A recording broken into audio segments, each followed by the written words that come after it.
Halo semuanya. Jadi aku Jamal, aku Fawas. Di sini kita bakal tour ke dalam pabrik pesawat di PT Dirgantara Indonesia.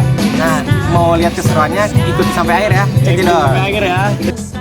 Nah, jadi sebelum kita bisa mengikuti tur ke dalam pabrik pesawat, kita diharuskan untuk membeli tiket seharga 35.000 untuk bisa ikut tur ini. Nah, karena kami bertiga sudah membeli tiket, nanti kita akan dipanggil oleh petugas untuk menaiki bus bandros yang akan digunakan dalam tur edutainment ini. Oh iya, buat yang pengen tahu lokasinya ada di Maps DI Edutainment, Jalan Kapten Tatanegara, Bandara Hussein Sastranegara. Mulai memasuki area PT Dirgantara, kami dijelaskan oleh tour guide-nya beberapa tempat-tempat dan gedung yang ada di area PT DI ini. Kami juga dijelaskan oleh tour guide bagaimana pesawat dibuat di PT Dirgantara Indonesia, dari yang awalnya masih hanya berbentuk sepotong besi sampai siap untuk terbang. Tempat pembuatan atau untuk komponen-komponen yang dibuat dari yang terkecil hingga terbesar nanti disatukan di hanggar FAL. Nanti kita akan lihat. Dan ini adalah hanggar bonding composite. Ini adalah satu-satunya hanggar yang melibatkan bahan kimia. Ini cukup berbahaya, jadi tidak bisa sembarang orang masuk ke kawasan hanggar ini. Jadi komponen-komponennya itu disatukan dan dirakit hingga menjadi bagian atau menjadi tubuh pesawat terbang. Bisa dilihat ini komponen dari yang terkecil ya, seperti bulan sabit. Ini adalah komponen yang kecilnya, kemudian dirakit hingga menjadi bagian atau menjadi badan pesawat terbang. Kenapa berwarna hijau? Karena pesawat terbang itu memiliki warna dasar hijau atau biasa disebutnya itu adalah green basic. Sekarang kita akan melanjutkan ke hanggar selanjutnya. Kita akan melihat pesawat. Kalau ini kan masih dalam berbentuk rangka, kita akan melihat yang sudah terbentuk pesawat terbang. Kalau ayah bunda pernah nonton film Habibie Ainun, nah di sini ada pesawat N250. N250 ini adalah pesawat karya dari Bapak Habibie. Jadi memiliki dua pesawat ya, ada dua prototipe. Prototipe itu pesawat sampel prototipe pertamanya berada di Museum Dirgantara yang berada di Yogyakarta. Dan prototipe keduanya yang berada di PT Dirgantara Indonesia yang akan kita lihat nanti. Nusantara 2 engine 50 penumpang. Dan di sebelahnya ada pesawat FTBC 235 pertama, dan yang kecil nanti bisa lihat yaitu adalah pesawat elang hitam atau pesawat tanpa awak. Atau bisa dibilang biasanya drone ya, kalau adik-adik suka bermain drone, nah pesawat tanpa awak itu seperti drone. Setelah dari tadi kita diberikan penjelasan bagaimana pembuatan pesawat dan perakitan pesawat, sekarang kita berada di tempat di mana hasil-hasil produksi pesawat.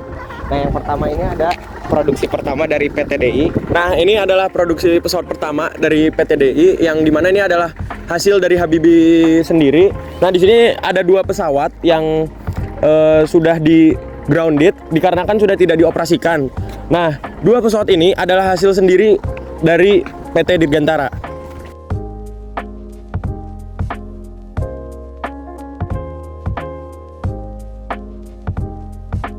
Sekarang kita akan lanjutkan lagi perjalanannya. Kalau tadi kita sudah lihat ke hanggar pesawat terbang, sekarang kita akan melihat ke hanggar helikopter. Presidenan tipe dari helikopter Karakol. Jadi nanti siapapun presidennya akan menaiki helikopter tersebut untuk dinas jarak dekat saja. Dan yang di belakang ini adalah pesawat CN235 kepemilikan dari Angkatan Darat, dan yang di depannya adalah pesawat NC212I kepemilikan dari negara Filipina. Nah, ini adalah helikopter kepemilikan dari Angkatan Laut, dan di belakangnya juga di itu masih ada kayak rangka-rangka helikopter Bell kerjasama antara PT Dirgantara Indonesia dengan Airbus Defence. Sekarang kita akan melihat pesawat N219 karya dari anak bangsa. Ini adalah pesawat 100% tidak ada campur tangan dari negara manapun atau perusahaan asing manapun. Namanya pesawat N219 Nusantara Nurtanio 2 engine 19 penumpang yang diresmikan oleh Bapak Jokowi pada tanggal 16 Agustus tahun 2017. izin untuk terbang, tetapi masih dalam proses untuk izin diperjualbelikannya. Sekali lagi, pesawat ini diresmikan oleh Bapak Jokowi pada tanggal 16 Agustus tahun 2017. Dan 2 minggu terakhir kemarin sudah terbang ke Bali mengikuti pameran Bali Air Show. Untuk prototipe keduanya sudah pernah terbang ke Bali, ke Bangka.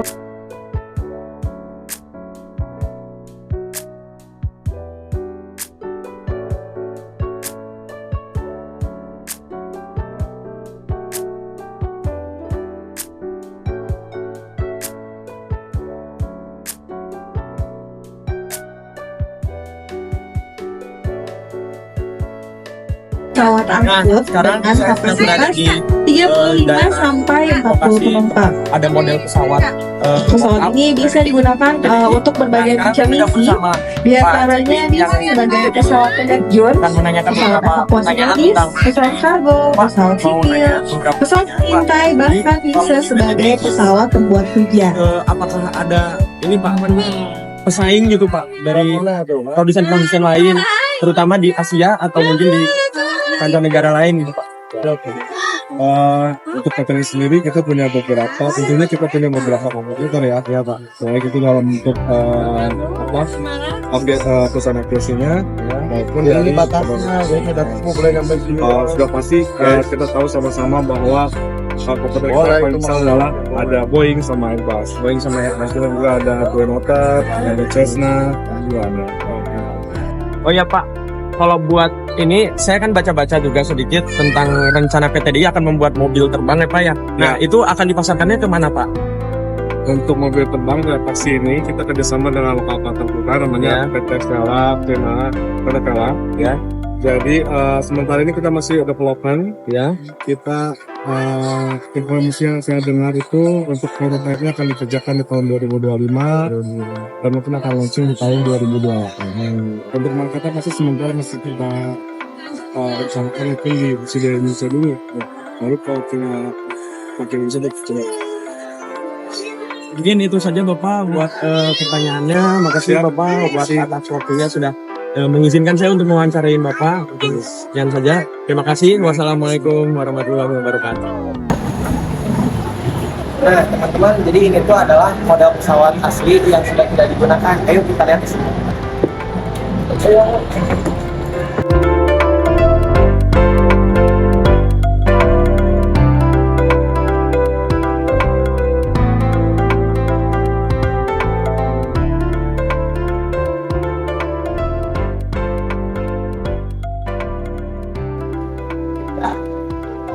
Nah, ini kita ada salah satu model pesawat dari N219. Nah, di sini saya bakal kasih contoh kenapa namanya N219. Nah, N ini diambil dari kata Nurtanio, 2 ini diambil dari 2 engine karena pesawat ini bermesin ganda, dan 19 ini adalah penumpangnya, berisikan 19 penumpang. Mungkin itu saja.